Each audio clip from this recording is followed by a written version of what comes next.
मुझे railway station बहुत पसंद है। जब भी मुझे समय मिलता है मैं स्टेशन पर बिताना पसंद करता हूँ। कई बार यूं ही बेवजह मैं वहाँ घंटों बैठा रहता हूँ। रेलवे स्टेशन मुझे कहानियों जैसे लगते हैं और आते जाते मुसाफिर जैसे उन कहानियों के किरदार हूँ। मैं अक्सर अपने शहर के रेलवे स्टेशन पर जाकर बैठ जाता हूँ और इन कहानियों को पढ़ता रहता हूँ। उस दिन भी ऐसे ही वक्त बिताने के लिए प्लेटफॉर्म की एक खाली बेंच पर बैठा था। पास में ही कुछ किताबें रखी थी जो रेलवे बुक स्टॉल से ही खरीदी थी। अपने ही ध्यान में मस्त मगन था कि एक मालगाड़ी के गुजरने के बाद एहसास हुआ कि बेंच पर कोई और भी बैठा है। देखा तो बेंच की खाली जगह पर एक बैग रखा था। बैग से सटकर एक युवती बैठी थी। दृष्टि भर देखा। रंग रूप से साधारण सी पर फिर भी सुंदर। साधारण से सलवार सूट में भी अच्छी लग रही थी। मेरा मानना है कि कोई कितना सुंदर है ये देखने भर से पता नहीं चलता, देखने के लिए अंदर उतरना पड़ता है। मैंने जब उसे गौर से देखा तो उसकी नाक मुझे बहुत क्यूट लगी। मैं एकटक उसे देखे जा रहा था। वो मुझे यूं अपनी ओर देखते हुए देखकर हल्के से मुस्कुराई तो मैंने झेंपते हुए मुस्कुराकर नजरें हटा ली और पास रखी किताबों में से एक किताब उठाकर पलटने लगा। कहाँ जाएंगे आप? कानों में एक संतुलित सी आवाज टकराई, ना अधिक भारी ना अधिक पतली, जैसे ना अधिक समझदार और ना अधिक नादान। कहीं नहीं, मैंने संक्षिप्त सा जवाब दिया। ये क्या बात हुई? तो रेलवे स्टेशन में घूमने आए हैं क्या? उसकी इस बात पर हंसी आ गई, पर मैंने हंसने की बजाय सिर्फ मुस्कुराकर काम चला लिया।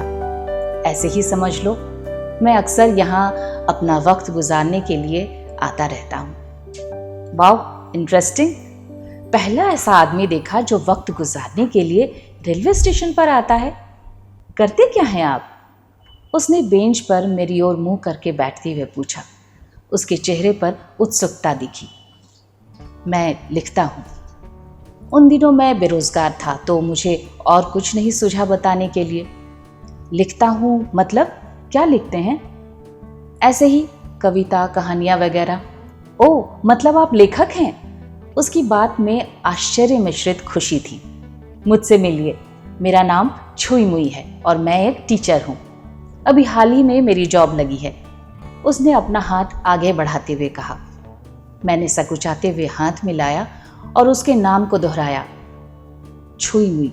हाँ, छुई मुई मेरी दादी ने रखा था। अच्छा नहीं है? नहीं, अच्छा है, बहुत अच्छा है, पर मैं यह सोच रहा हूँ कि दादी ने क्या सोचकर यह नाम रखा। इस पर वो खिलखिलाकर हंस पड़ी और हंसते हुए कहा, हाँ, मैं जानती हूँ यह नाम और मेरा नेचर बिल्कुल नहीं मिलते हैं, पर मुझे अपना नाम बेहद पसंद है। सुनकर मैं मुस्कुरा भर दिया। आपका नाम क्या है? उसने पूछा। निर्वाण, मैंने जवाब दिया। वाह, निर्वाण यानी कि मुक्त होने की अवस्था। हाँ, मतलब आप मुक्त हो गए? उसने मुझे सवालिया नजरों से देखा। नहीं, तुम्हारी तरह मुझ में और मेरे नाम में भी कोई समानता नहीं है, लेकिन मुझे यह पसंद है। हाँ, हम वो कहाँ होते हैं जो वास्तव में होते हैं। इस दृश्य का अर्थ दृश्य से भिन्न भी हो सकता है।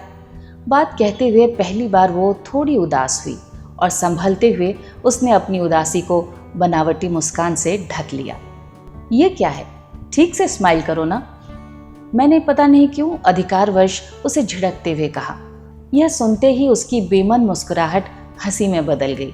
उसने हंसते हुए कहा, पता है आपको, यह कहने वाले आप दूसरे व्यक्ति हैं। अच्छा? मुझे आश्चर्य हुआ।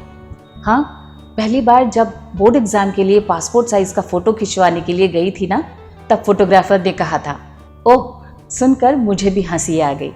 मेरी हंसी का साथ उसने भी हंस कर दिया। तुम अजनबियों से ऐसे ही बात करती हो? मैंने सहजता से पूछा। नहीं, सबसे नहीं, यह डिपेंड करता है। अगर अजनबी व्यक्तिगत जानकारी में दिलचस्पी नहीं रखता हो तो मैं किसी अजनबी के साथ भी कंफर्ट फील करती हूँ। उसने भी उतनी ही सहजता से जवाब दिया। हाँ, ये तो है, परिचय दो व्यक्तियों के बीच ना होकर उनके विचारों और भावनाओं के बीच हो तो एक छोटी सी मुलाकात भी हमेशा स्मृतियों में रह जाती है। क्या आप मुझे याद रखेंगे? यकीनन, तुम्हारा नाम ही काफ़ी है तुम्हें याद रखने के लिए, और तुम मुझे कैसे याद करोगी? ठीक से स्माइल करो, उसने मुस्कुराते हुए कहा।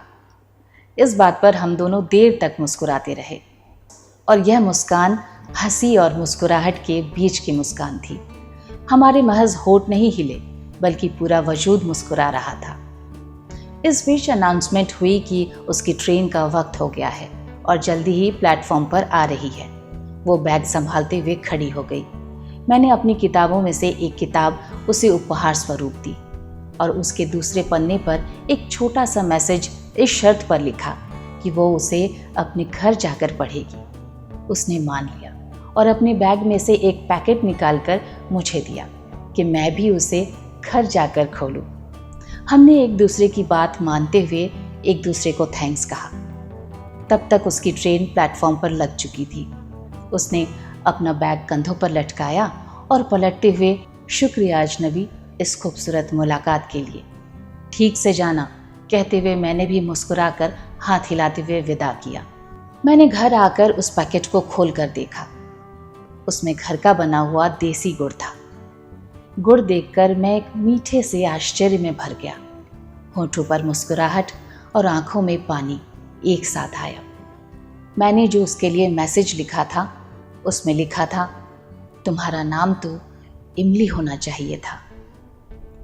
नरेश गुर्जर जी की छोटी सी कहानी छुई मुई मुझे रेलवे प्लेटफॉर्म में बैठे होने का अनुभव कराती रही। छोटे छोटे सफ़र में कितनी ही बार हमें ऐसे लोग मिल जाते हैं जिन्हें हम अक्सर याद करते हैं होठों पर मुस्कुराहट के साथ। आपको ये कहानी कैसी लगी? हमें कमेंट बॉक्स में लिखकर ज़रूर बताइएगा। हमारे चैनल को आपके प्यार की, आपके सपोर्ट की ज़रूरत है, इसलिए हमें लाइक, कमेंट और शेयर भी ज़रूर कीजिएगा। और हाँ, अगर आपने सब्सक्राइब नहीं किया है तो प्लीज़ सब्सक्राइब भी कर लीजिए। शुक्रिया।